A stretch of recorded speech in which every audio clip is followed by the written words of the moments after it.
ఇప్పుడు Trump administration గురించి కొన్ని రిపోర్ట్స్ వచ్చాయి sir. I think you are also aware of that. Cuba, Venezuela and Nicaragua ఆ రిలేషన్స్ని కూడా అందులో ప్రస్తావించారు. అంటే ఇవి నిజంగా రీజనల్ సెక్యూరిటీకి థ్రెట్గా చూడాలంటారా? కరెక్ట్, థ్రెట్టే కదా.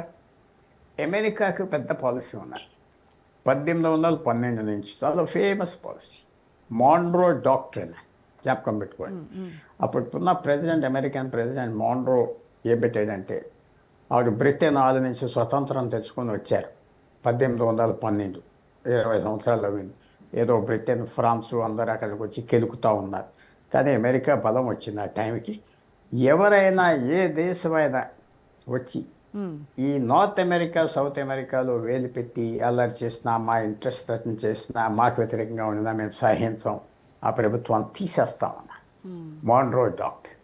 మాన్రో డాక్ట్రిన్ పేరు చెప్పి అప్పుడు డొనాల్డ్ ట్రంప్ 2 రోజులాగా వెళ్ళాడు. నువ్వు చైనీస్ని సపోర్ట్ చేస్తున్నావు, నువ్వు చైనాని తీసుకొచ్చి ఇక్కడ దిగబెట్టావు, మాకు చైనా వ్యతిరేకం, తీసేస్తాం. అలాగే పెనమా గవర్నమెంట్ కూడా పెనమా కెనాల్ ఉన్న చోట వార్నింగ్ ఇచ్చేది. మేమేదో నీకు కెనాల్ ఇచ్చాం ఫ్రీగా 100 సంవత్సరాలు అయిందని ఇస్తే నువ్వు చైనీస్ కంపెనీకి ఇస్తావా, మేము ఒప్పుకో, మేము మాన్రో డాక్ట్రిన్ చెప్పాడు. చైనీస్ కంపెనీని తరివేశారు. క్యూబాకు కూడా అంతే.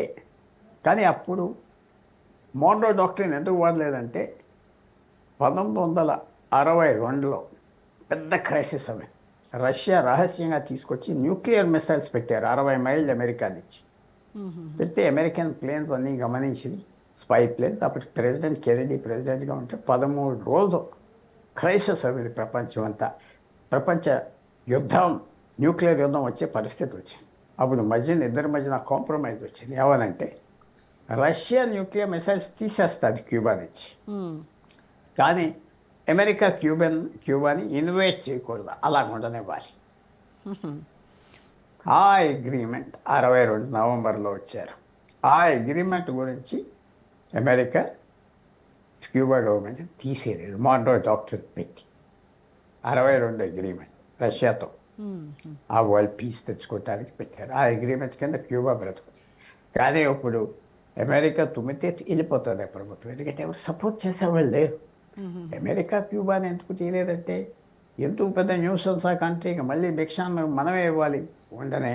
ఆ అగ్రిమెంట్ చేశాం రష్యాతో, అగ్రిమెంట్ పోయిందని ఎందుకు చెప్పుకోవాలి, ఉండనే. కానీ ఇప్పుడు ఆ అగ్రిమెంట్స్ అన్నీ కూలిపోయినాయి కాబట్టి డొనాల్డ్ ట్రంప్ మానసికంగా, సైకలాజికల్గా అటాక్ చేస్తున్నాడు క్యూబా. పడిపోయావు అయిపోయింది, పడిపోయావు అయిపోయింది. ఇరాన్ చేసినట్టుగా అది చాలా ఇంపాక్ట్ ఉంటుంది సైకలాజికల్గా, విన్న వాళ్ళ మీద, చూసే వాళ్ళ మీద పెద్ద ఇంపాక్ట్ ఉంటుంది. సో ఆ ఇంపాక్ట్ ఉంటుంది.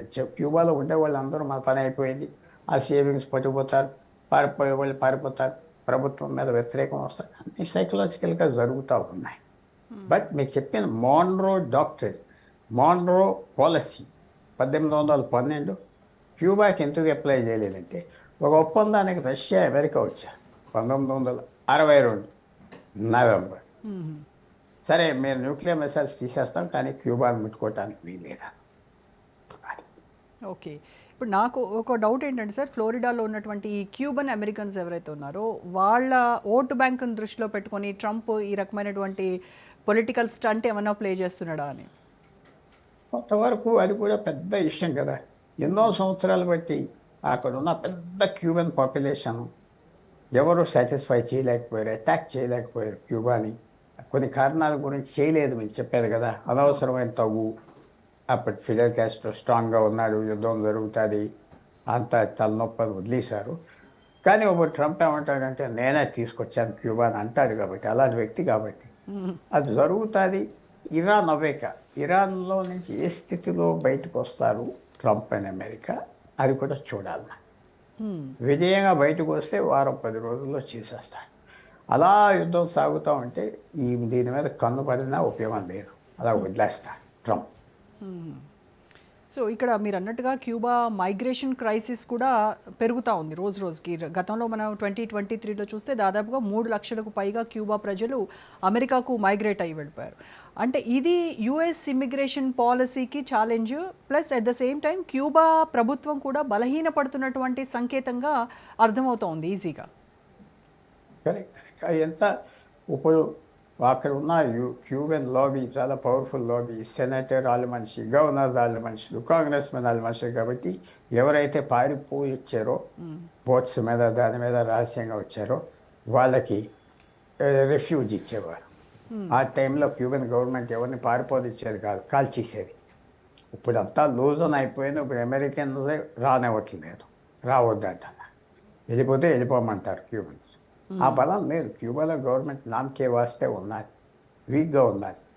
ఏదో నడుపుతున్నారు, ఎవరు పట్టించుకోవట్లేదు కాబట్టి. కానీ అమెరికన్స్ తోసేస్తారా గవర్నమెంట్ అంటే ఇరాన్ మీద ఆధారపడి ఉంటారు.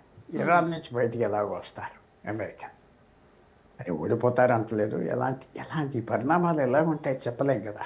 కరెక్ట్. ఇది ఒకసారి చిన్న యుద్ధం స్టార్ట్ అయినా పెద్దది అయిపోవచ్చు, పెద్ద యుద్ధం స్టార్ట్ అయినా ఆగిపోవచ్చు. సో న్యాచురల్గా మనం ఏదో ఓవర్ కాన్ఫిడెంట్గా లెక్కలేసేసి పుస్తకాలు ఏదో చదివి చెప్తే కాదు, అనుభవం మీద మనం వార్ స్టార్ట్ అవ్వక ఏ మూలకి వెళ్తారో ఎవరు చెప్పాలి. ఎంత కేర్ఫుల్గా హ్యాండిల్ చేస్తారు. వార్ ఆగిపోయి ఆప్ చేసి కండిషన్స్ కొన్ని కనుక సాధించగలిగితే అమెరికా పెద్ద విజయం. వారు ఎంత తొందరగా ఆప్ చేయగలిగితే అంత పెద్ద విజయం. ఎందుకంటే వారు ఆ కోరిక మీద ఈవేళ ఆగిపోయినా నొక్కేసినట్లే. చాలామంది భారతదేశం 2 రోజుల దెబ్బలాడని వెళ్ళిపోవలసింది పియూకే అని అవే పనులు కాదు, అవుతాయి. చాలా ఖర్చు అయిపోతుంది, చాలా ఖర్చు. అంత ఖర్చు ఎందుకు పెట్టాలి? వాళ్ళకి మినిమం విక్టరీ అమెరికా కనపడితే ఇరాన్లో దుకాణం మూసేస్తారు, అప్పుడు క్యూబా మీద పడతారు. మినిమం విక్టరీ కావాలి అందరికి. ఇప్పుడు గెలిచాం పట్టాలి.